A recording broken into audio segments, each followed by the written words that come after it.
Welcome back to the stream. Welcome back to another video.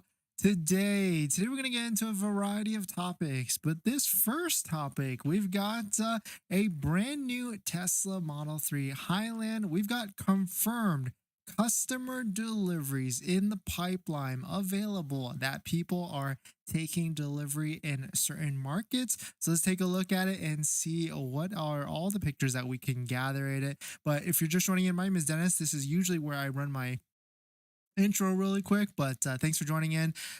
In this channel, we talk about Tesla hacking and how to get the best deal on the Tesla plus Tesla news. So if you're interested in any of that, please hit that subscribe. All right, so let us take a look at this. Shout out to Tesla Newswire. They posted this. Reportedly, the upgraded Model 3 has been delivered to its first customers in Germany today. Of course, not the US exactly, not just yet. We still got a ways away for the US. It seems like the UK was the last market that was held out, and really it's just the United States that has been waiting for this Model 3 Highland, and I really feel like it's going to be a bit for sure, maybe even next year, quarter one or quarter two. But we've got some nice pictures of what it seems to be the newest stealth gray out there. We've got the new front. You can see it is plated, so we can assume that this is a customer car waiting for delivery. It's dual motor. It looks like it's right outside of a Tesla store, and this person has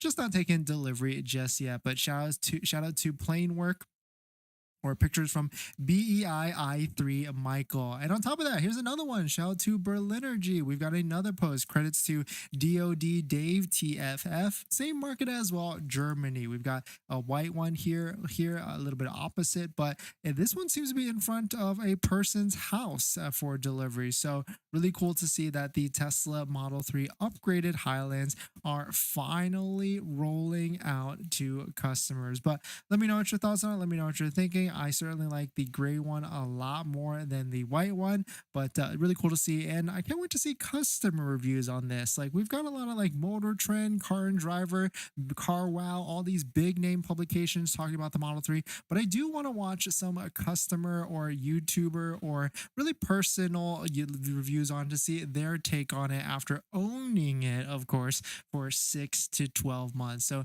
definitely excited about that. But let me know what your thoughts on it. We're going to jump into the next topic. But before we do that, this video is actually sponsored by my Patreon link. Down below in the description is the Patreon link where you support the channel and get access to the ultimate Tesla buying guide out there with all the best interest rates for financing your Tesla. So definitely check it out. Patreon link down below in the description.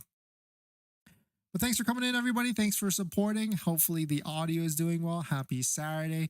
Thanks for joining in on a little bit later time. You can tell we are still traveling. We're going to be traveling for a few more days. So thank you for bearing with us while we're on a different microphone, different setup, and of course, a different computer. But thanks for jumping in. In this next topic, it looks like Tesla is going to be installing a front camera on the new upgraded Model 3 Highland, because now another picture is back again and now leaked. So let's take a look at it. But if you're just joining in, my name is Dennis. I love talking about Tesla hacking, so definitely hit that subscribe if you're interested. Shout out to Tesla Newswire again. Front bumper camera still present in the official new Model 3 configurator. If you didn't know, this actually happened pretty early on when the Model 3 Highland was released on China websites and other market websites. There was a little front camera in the front, of course, and so they quickly hid it. They photoshopped it out and removed it. But it appears, my hunch is that they are certainly going to be bringing this camera back. Maybe not in the first year. It's going to be like an upgraded feature to try and get more people excited for probably year two, or maybe even in a third or fourth quarter after the Tesla Model 3 gets rolled out. But if you go to tesla.com and slash the EN or AE market or UAE and switch to stealth gray, supposedly it was live at some point. I haven't been able to test it, but you can see. Let's just try it. So switch it to stealth gray, and it looks like they've already fixed it. But really interesting to see that there's two sets of photos, or two sets of vehicles that's going to have some features, and so that's probably what they're looking to do for it. Not initial, but probably in a few years or maybe in a few months after the Model 3 Highland actually gets released. But let me know what your thoughts on it. Let me know what you're thinking. We're going to jump into the next topic. But before we do that, this video is actually sponsored by our Patreon link. Down below in the description is Patreon links where you can support the channel, so definitely check it out if you're interested. Thanks for coming in, everybody. Thanks for supporting. Let me know if you have any questions on how to get the best deal on a Tesla. It seems like inventory is still staying pretty stagnant. And I do feel like there's less people buying Teslas right now. It seems like interest rates are having an effect. The lease payments are new, but then they quickly dialed it and took it away. I forgot about that. We got to talk about that topic as well, maybe tomorrow, on how Tesla removed, they took away that ultra low 250 lease. In case if you're interested in that lease, it seems like it is no longer there if you're interested in it. In this next quick topic, it seems like 70% of Americans admitted that Tesla and all electric vehicles are expensive. So, a little bit of an awareness piece out there. If you're researching, there are a lot of different costs with buying an electric vehicle, and you should really do take a look at it and see if it makes sense for you as an individual. But let's take a look at it. But if you're just joining in, my name is Dennis. I love talking about Tesla hacking, so definitely hit that subscribe if you're interested. Shout out to James. He posted this. 80% of Americans surveyed admitted that they did not know how affordable Teslas are today. 80%.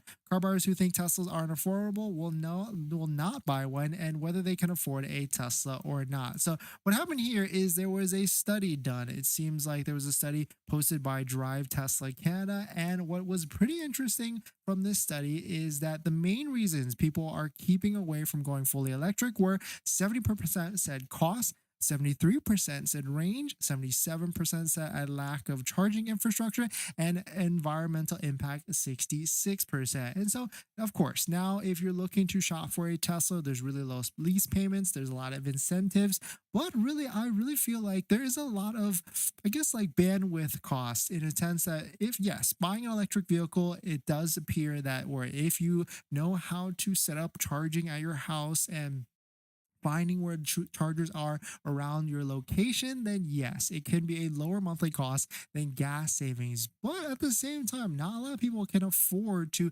think about all these different things or try to figure out how they're going to do a home charger at their house, or maybe don't even own a home charger at their house. So I can kind of see from both sides how buying an electric vehicle could have cost, maybe not just a monetary cost, but a mental capacity cost as well. But definitely some pretty interesting stuff. Yes, there's plenty of incentives, and yes, Tesla tries to make it as easy as possible with their incentives on the website. And on top of that, there's a lot of information out there in terms of how much chargers installations cost at your house, and also supercharger costs as well. But let me know what your thoughts on it. Let me know what you're thinking. Of course, according to James, or posted by James, interest rates, as he pulled up, is a contributing factor as well. Because yes, a monthly payment for a Tesla could be $800 to $1,000 if you're financing it, because you do not get the massive 7,500 federal tax credit right away, and that is something you file for your taxes next year. So that's why I really feel like next year, if it's going to be a point of sale $7,500 discount, it could be a very interesting time frame next year, because that's less financing as long as Tesla does not raise the prices in the new year, which I don't think they will actually do. But if you're looking for the best deal on a Tesla and how to get a step-by-step guide on how to get the best deal at the best financing rate, that's where my Patreon link down below in the description comes into play. After you join, you get a link to my buying guide, which is the ultimate Tesla buying guide out there with all the best interest rates for financing your Tesla. So definitely check it out. Patreon link down below in the description. All right. Thanks for coming in, Ryan Daly. How are you? When do you think the US will get the Model 3 Highland? I certainly think quarter 1 or quarter 2 of next year. That's when I personally think it's going to be coming out. They really have no reason to bring it out right away, because they've talked about how the 7,500 federal tax credit could be going away for the Model 3, or they've even hinted at it. That's going to go down to 3,750. And so if they bring it out now, it's just going to not have as much steam. In this next topic, it seems like there's been a massive increase to Tesla supercharging prices that across different markets and areas. So just a little bit of a PSA, check your app, check your local superchargers to make sure and look at the dollar or kilowatt cost per energy cost to make sure you're not overpaying or paying too much. So let's take a look at it. But if you're just joining in, my name is Dennis. I love talking about Tesla hacking, so definitely hit that subscribe if you're interested. Shout out to Jeff. He posted this. New supercharger prices are live across Los Angeles. Many locations have been hit with increases. Check your app to see new pricing. And these prices, I have not seen this high of prices in the area, but 68 cents at max capacity, that is pretty expensive. I would say that some places go as low as 20 cents, but even those locations have been increasing as well. But here's another one. If you're willing to travel all the way to Lawndale, it goes down to 23 cents. And so that's why I kind of say, especially at these newer prices for supercharging, you should really not depend on supercharging as your only sole charging source, because it is not that much better savings than a hybrid vehicle that you could be purchasing as well. Maybe even at these prices, but gas is also going as well. Maybe it's the same as owning a vehicle with like 35 to 40 miles per gallon. So certainly the best option is to have a home charger, but I certainly understand how owning a home might be a little bit tough, and also installing a charger at your home or apartment building could also be tough as well. But let me know what your thoughts on it. Did supercharging prices increase in your area, and how much are you paying per charge to charge your Tesla vehicle? But thanks for jumping in, everybody. Thanks for supporting. Definitely check out the links down below in the description if you want to save money on buying a Tesla. There's a referral code for $250 off plus 3 months of full self-driving, plus other links for installing buying Tesla accessories as well. But thanks for jumping in. Thanks for supporting. Thanks for hitting the like button, and I'll see you guys in the next one. See ya.